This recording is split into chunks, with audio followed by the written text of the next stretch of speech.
बारिश के रिमझिम फुहारें खिड़की के शीशों पर नाच रही थीं। नीता हल्के नीले कुर्ते में खिड़की के पास बैठी कॉफी की चुस्कियां ले रही थी। कमरे में एक लैंप की हल्की रोशनी थी और दिल में अजीब सी बेचैनी। तभी दरवाजे पर दस्तक हुई। नीता ने दरवाजा खोला। सामने रोहित था, पूरा भीगा हुआ।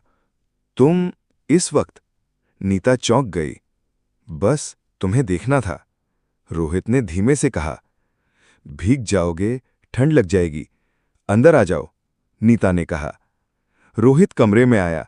उसके कपड़े बदन से चिपके हुए थे, जिससे नीता की नजरें बार बार फिसल रही थीं। उसने तौलिया लाकर दी, लेकिन रोहित ने उसकी कलाई थाम ली। नीता, तुम मेरी जिंदगी की सबसे खूबसूरत सच्चाई हो।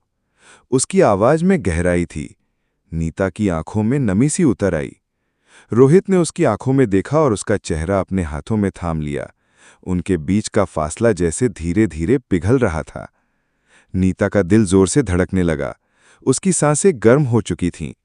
कमरे में हल्की सी खामोशी थी, जिसमें सिर्फ दिलों की आवाज थी। फिर बिना कुछ कहे रोहित ने उसे गले से लगा लिया। नीता ने भी उसे कसकर थाम लिया, जैसे सालों से बस इसी पल की तलाश थी। उसके होंठ रोहित के कंधे को छू रहे थे और रोहित की उंगलियां उसकी पीठ पर हल्के से घूम रही थीं। काश ये लम्हा थम जाए, नीता ने धीमे से कहा। हम चाहें तो थमा सकते हैं, रोहित ने मुस्कुराते हुए जवाब दिया। उस रात ना कोई डर था, ना झिझक, बस दो दिल जो एक दूसरे में पूरी तरह खो चुके थे। बारिश थम गई थी, मगर नीता और रोहित के बीच जो जुड़ाव बना था, वो अब हर मौसम से ऊपर था। गहराई भरा, सच्चा और बेहद खूबसूरत।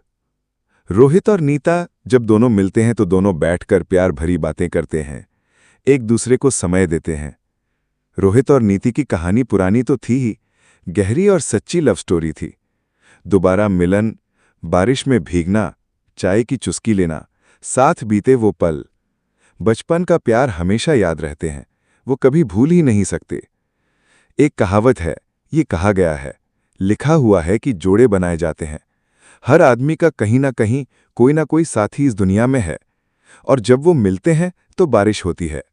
जब नीता और राहुल मिले पहली बार,